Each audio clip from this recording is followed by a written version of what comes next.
میں نے پچھلی تاریخ پہ اپنی بحث کی تھی اور آج میں نے اس کو مکمل کیا ہے۔ یہ توشہ خانہ کیس جو ہے اس کو میں کہتا ہوں مدر آف آل ایولز۔ یہ کیس اس نے جنم لیا تھا جب اسپیکر صاحب نے، اس وقت کے اسپیکر نیشنل اسمبلی نے، ایک بے بنیاد ریفرنس دائر کیا، ایک سوال پوچھا الیکشن کمیشن سے کہ عمران خان صاحب جو ہیں وہ نااہل ہیں، اور اس ریفرنس پہ الیکشن کمیشن آف پاکستان نے کسی قسم کے قانون کے بغیر،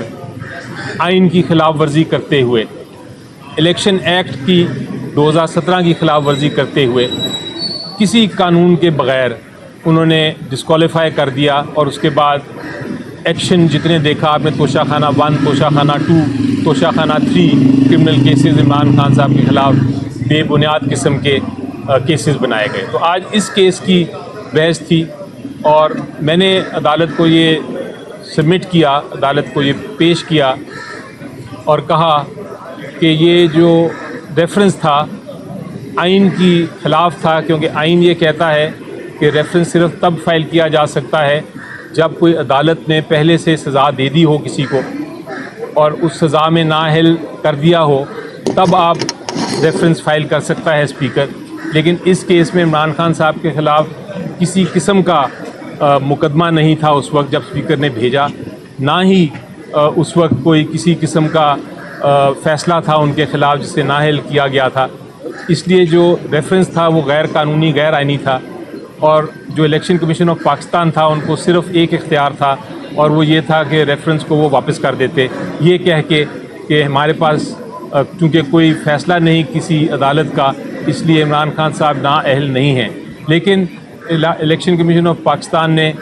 ایک غیر آئینی فیصلہ کر دیا اور کہا کہ ہم انکوائر کریں گے کہ سیکشن 137 کے تحت جو الیکشن ایکٹ کا ہے کہ کیا اثاثوں میں کچھ چھپایا تو نہیں، جو توشہ خانہ سے جو گفٹ لیے تھے، جو توشہ خانہ کے تحائف تھے، ان کو ڈکلیئر کیا ہے عمران خان صاحب نے کہ نہیں۔ حالانکہ وہ ڈکلیئر کر دیا تھا، لیکن اس کے باوجود الیکشن کمیشن آف پاکستان نے کہا کہ یہ ڈکلیئر نہیں کیا تھا اور اس لیے ہم ان کو سزا دے دیتے ہیں، ان کو ڈسکوالیفائی کر دیتے ہیں، اور ساتھ ہی ان کے خلاف کیس فائل کر دیا۔ جبکہ سیکشن 137 ایسا کوئی اختیار نہیں دیتا الیکشن کمیشن آف پاکستان کو کہ 120 دن کے بعد وہ کسی قسم کی انکوائری کریں۔ یہ انکوائری کا اختیار جو الیکشن کمیشن آف پاکستان نے لیا اور ایک بالکل غیر قانونی فیصلہ سنا دیا، ایک ون سائیڈڈ انکوائری کے بعد، ایک یک طرفہ انکوائری کے بعد، یہ سارا کا سارا جو ہے یہ اتنا غلط اقدام تھا کہ اس پہ میں نے عدالت سے ریکویسٹ کی ہے کہ یہ سارے جو آرڈر ہے الیکشن کمیشن آف پاکستان کا، اس کو غیر قانونی ڈکلیئر کر کے یہ ساری جو پروسیڈنگز کی ہیں عمران خان صاحب کے خلاف، توشہ خانہ 1، توشہ خانہ 2، توشہ خانہ 3، وہ ساری ختم کر دی جائے۔ تو انشاءاللہ دیکھیں، میں نے اپنی آرگومنٹ کنکلوڈ کر لی ہے۔ عدالت نے پوچھا تھا دوسری سائڈ سے کہ آپ اپنی جو الیکشن کمیشن آف پاکستان کے وکیل ہیں کہ آپ اپنی کب بحث کرنا چاہیں گے، انہوں نے کوئی وقت مانگا ہے، کیونکہ جو میں نے ججمنٹس، جو فیصلے عدالتوں کے، سپریم کورٹ کے، ہائی کورٹ کے کوٹ کیے تھے، اس میں بھی یہ کہا گیا ہے کہ الیکشن کمیشن آف پاکستان کے پاس یہ کوئی اختیار نہیں ہے کہ کسی کو نااہل ڈکلیئر کر سکے۔ تو انہوں نے ٹائم مانگا ہے، عدالت نے ٹائم دیا ہے، اگلے 2 ہفتے کے بعد اس کو دوبارہ سنائیں گے، اور مجھے پھر ایک اور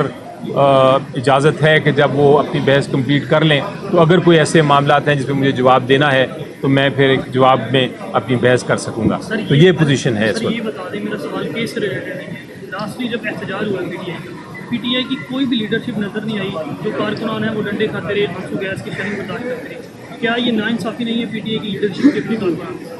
جی، آپ کا سوال درست ویلڈ ہے، لیکن اب انشاءاللہ اگلی بار ایسا نہیں ہوگا۔ اب اسٹریٹجی ہماری جو ہے وہ بڑی واضح ہے، اور اس کی وجوہات تھیں جس وجہ سے شاید لیڈران آگے نہیں آئے یا آ سکے، اور اس کی وجوہات بیان بھی کی ہیں مختلف میڈیا کے چینلز پہ اور مختلف جگہوں پہ۔ تو میرا خیال ہے ان کو دیکھتے ہوئے اب ہم اگلی اسٹریٹجی میں بہتر کریں گے انشاءاللہ۔ یہ بتائیے گا کہ فلسطین جو بات ہو رہی ہے وہ ہو رہی ہے جو دائرہ اختیار کی الیکشن کمیشن کی، تو آپ کو نیل اینڈ وائڈ کرانے کے لیے آئے ہیں توشہ خانہ کے معاملات، تو کیا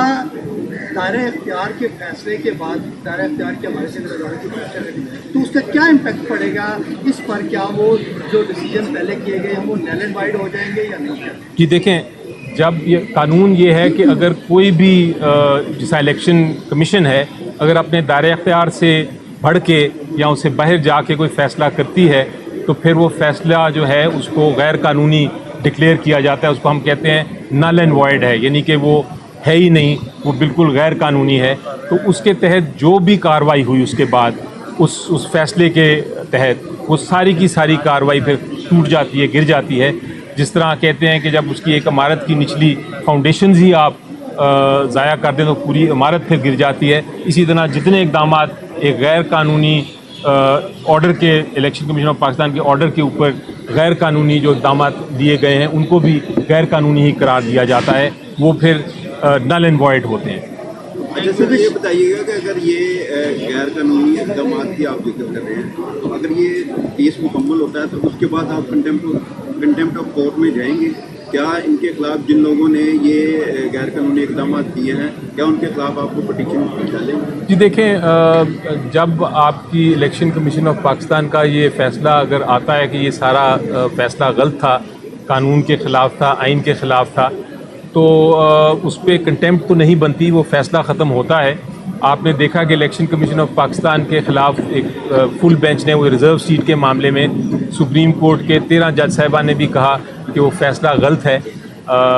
آئین کے خلاف ہے. لیکن بہرحال قانون کے تحت ان کے خلاف کنٹمپٹ کی پاور تو نہیں ہو سکتی، یعنی توہین عدالت کی کارروائی تو نہیں ہو سکتی. لیکن جتنے انہوں نے اقدامات کیے غیر قانونی، اس کا اخلاقی طور پہ اور تاریخ میں ان کو ذمہ دار ٹھہرایا جائے گا. تو یہ بتائیے کہ تو انہوں نے کہا کہ جو فیصلہ ہے الیکشن کمیشن کا کہنا ہے کہ جس کا آپ نے ذکر فرمایا عدالت نے وہ رپورٹڈ نہیں ہے. ایک دو ایشو کہا اور عدالت نے یہ بھی کہا کہ آپ جو معاملہ ہے جوڈیشل کا اس حوالے سے جو آپ نے کہا کہ جو ٹیکس ہیں انہوں نے کہا کہ متعلقہ فورم سے جو ہے وہ آپ وہاں پہ یہ بتائیے گا. تو اس حوالے سے جی ان کا عدالت نے یہ کہا کہ جو جتنی ہم نے یہ دیکھنا ہے کہ الیکشن کمیشن آف پاکستان کا جو فیصلہ ہے وہ ان کے دائرہ اختیار کے باہر ہے یا اس کے مطابق ہے، یعنی وہ قانون کے مطابق ہے، آئین کے مطابق ہے یا نہیں. تو اس حد تک انہوں نے کہا کہ ہم دیکھیں گے، اور اگر ہم نے فیصلہ کیا کہ یہ آئین کے خلاف ہے یا قانون کے خلاف ہے یا الیکشن کمیشن آف پاکستان کے دائرہ اختیار سے باہر ہے تو پھر وہ ڈکلیئر کر دیں گے. اس کے بعد جو بھی اس کا نتیجہ ہے وہ پھر قانون خود ہی فیصلہ کرے گا. ہماری ضرورت نہیں ہے اس میں جانے کی. اور بات بھی درست ہے کہ ان جو کیس ہے جو ہائی کورٹ کی فل بینچ جو سن رہا ہے 5 ممبر بینچ، ان کا صرف یہی ہے کہ انہوں نے دیکھنا ہے کہ یہ فیصلہ آئین کے مطابق، قانون کے مطابق، دائرہ اختیار کے اندر رہتے ہوئے کیا گیا ہے یا نہیں. علی صاحب ایک سوال ہے صرف میرا، مخصوص نشستوں کا فیصلہ آیا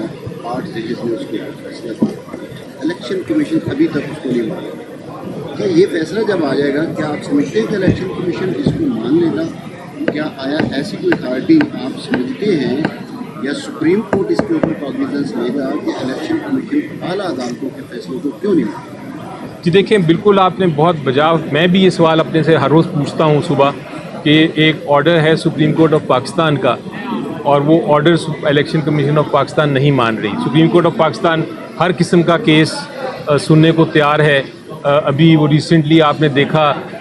ڈیفیکشن کیس 63A کا ریویو فکس کر کے فٹافٹ ایک ایسے بینچ نے فیصلہ کر دیا جو آئین اور قانون کے مطابق بینچ کوئی اختیار ہی نہیں تھا، وہ بینچ جائز ہی بینچ نہیں تھا، وہ غیر قانونی بینچ تھا، لیکن انہوں نے فیصلہ کر دیا. لیکن دوسری طرف جو ایک 13 ممبرز ججز نے فیصلہ کیا ہوا ہے جس کے تحت 13 ممبرز نے کہا ہے کہ الیکشن کمیشن آف پاکستان آپ امپلیمنٹ کریں ہمارے فیصلے کو، آپ اس پہ عمل درآمد کریں. وہ عمل درآمد نہیں ہو رہا اور وہاں کوئی ایکشن نہیں لیا جا رہا. لیکن اس کیس میں ذرا مختلف بات یہ ہے کہ ریزرو کیس کے فیصلے میں تو عمل درآمد کرنا ہے. اس کیس میں اگر فیصلہ آتا ہے تو پھر ان کا فیصلہ جو ہے اگر غیر قانونی بنا دیا گیا تو اس کے بعد وہ فیصلہ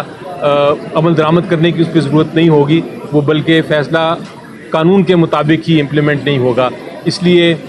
میری نظر میں یہ فیصلہ آتا ہے تو اس پہ کسی قسم کی امپلیمنٹیشن یا عمل درآمد کرنے کی ضرورت نہیں ہے. وہ تو یہی ڈکلیئر کرے گا انشاءاللہ کہ یہ سارا جو اقدامات تھے الیکشن کمیشن آف پاکستان نے کیے وہ غیر آئینی تھے اور وہ ڈکلیریشن ہمارے لیے